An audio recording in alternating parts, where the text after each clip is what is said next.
I was asked once how much like him I am. And I said, if I told you that I was just like him, tolerant, tough, honest, determined, patient, angry, long-suffering, good sense of humor.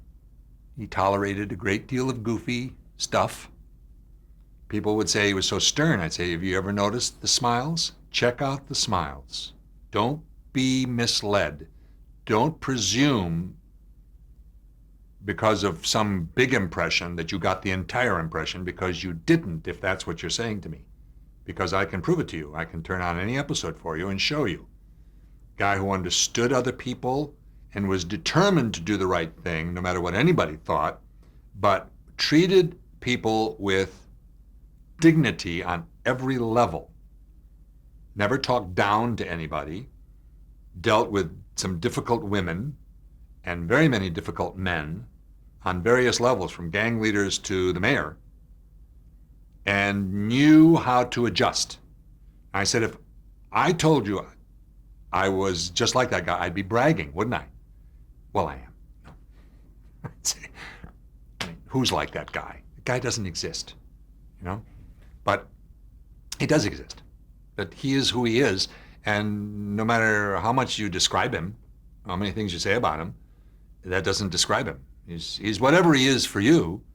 They wrote a certain amount, and you can't stray, you know. It's the other thing. You can't be going beyond the limits of your character, because that's bad acting. So there are certain restrictions with characters. It's your job to represent all the complexities that are there, and then to infuse more complexities. But that's by the very nature of your doing it. So if you're not already complex yourself, and you don't have a complex craft.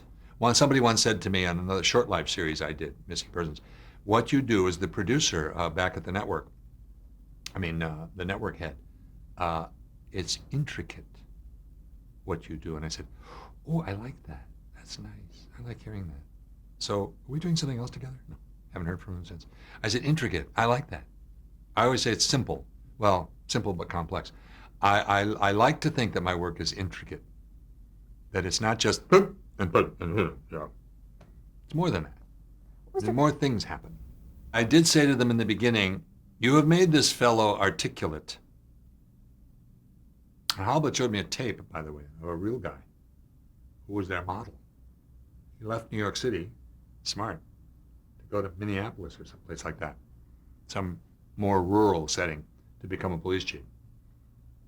Very well spoken. I said, I know this isn't an accident, that Furillo isn't a D's, Dem, and Do's guy, like Sibowitz. And, is that his name? NYPD Blue. But he is especially articulate. And occasionally I see a grammatical slip. It happens to be one of my fortes. It's not forte, by the way. That's from the Italian. It's borrowed from the French. It's fort.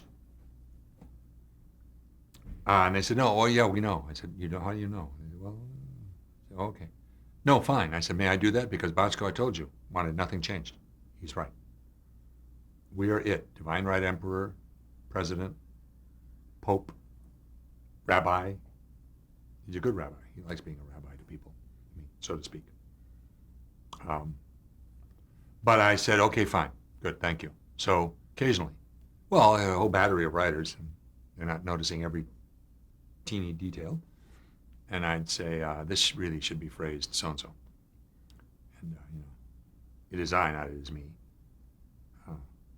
At whom is he throwing that? It's me, it's at me. But if it's a subject, it has to be it is I. Awkward for people to say, to put into their mouths, because they're not used to it. So it sounds wrong. I said, no, but this guy's right, so he has to be correct. Either we're going to keep him correct, scrupulously correct, or not.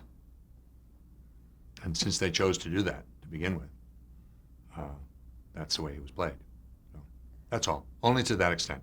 I would never change anything, object to anything. They knew better than I, and I was grateful.